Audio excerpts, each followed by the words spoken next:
Hello বন্ধুরা, আজকে নিয়ে চলে এসেছি ভিন্ন ধরনের রাখির কালেকশন নিয়ে। আমার বিয়ের আগে আমি কখনো এত ধরনের রাখি সত্যি কথা বলতে দেখিনি। আগে আমি ওই তুলোর রাখি বা কতগুলো পুঁতির রাখি বা কয়েকটা ডিজাইনার রাখি আমরা বেশিরভাগ ভাই বোনদের পরাতাম, বন্ধুবান্ধবদের পরাতাম। কিন্তু বিয়ে হওয়ার পর আমি এসে দেখলাম যে শুধু এখানে ভাই দাদাদেরই রাখি পরানো হয় না, ভাইয়ের বউকেও রাখি পরানো হয়। মানে আমাকেও আমার ননদরা রাখি পরায়।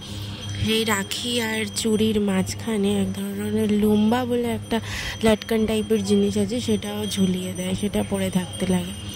এই রাখিগুলো আমার শ্বশুরকে আমার যারা পিসি শাশুড়ি আছে, আমার 5খানা পিসি শাশুড়ি আছে, তারা সবাই এই রাখিগুলো পাঠিয়েছে।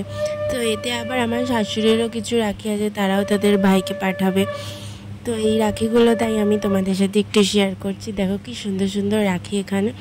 আমার এই রাখিগুলো দেখতে তো খুব ভালো লাগছে। এই রাখিটা তোমার খুব ভালো লেগেছে, আমি ভাবছি এটা আমার ছেলের জন্য রেখে দেবো। কিউট কিউট দেখতে। এগুলোকে লুম্বা বলে, অনেকটাই লটকান টাইপ ঝোলে আমরা যেগুলো ব্লাউজে বা ধরো লেহেঙ্গাতে লাগাই, সেইগুলো এরা রাখিতে লাগায়। তো খুব ভালো লাগে, খুব সুন্দর দেখতে। দেখো এই রাখিটা আরও খুব সুন্দর দেখতে, নীল নীল রঙের। কত ধরনের রাখি আছে এখানে, কত পুঁতি দেওয়া। এই যে আরেকটা লটকান। আরেকটা জিনিস দেখাবো, এখানে রলি চাওয়াল দেওয়া হয়। রলি মানে হচ্ছে সিঁদুর আর চাল, এই সিঁদুর আর চাল দিয়ে টিকা দেওয়া হয়। তো রলি চাওয়ালও রাখির সাথেই পাঠানো হয়।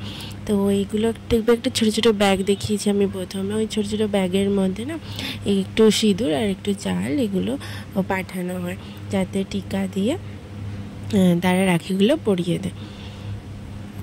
তোমরা আবার ভেবো না আমি এই রাখিগুলো বিক্রি করছি, এগুলো নট ফর সেল। আমি শুধু জাস্ট দেখানোর জন্য এই রাখির ভিডিওটা করেছি। আমার খুব ভালো লেগেছিলো রাখিগুলো। আর আমার ছেলে তো এই রাখিগুলো নিয়ে নাড়াঘাটা অলরেডি শুরু করে দিয়েছে। ওর তো শুধু বিভিন্ন ধরনের জিনিস দেখলেই হলো, সেটা নিয়ে কতক্ষণে ছিঁড়বে, কতক্ষণে ফেলবে, এই তালেই থাকে। আর যারা যারা আমার ভিডিওটা দেখছো, একটু লাইক শেয়ার ফলো করে দিও, সাবস্ক্রাইবও করে দিও। তোমাদের যদি আমার এই ভিডিওগুলো ভালো লাগে তাহলে একটু কমেন্টও করে দিও কেমন লাগছে, তাহলে আমি একটু এনথু পাই। আসলে এই তোমাদের জন্য ভিডিওগুলো করা, তোমরা যদি একটু এনকারেজ না করো তাহলে ভালো লাগে ভিডিও করতে, বলো।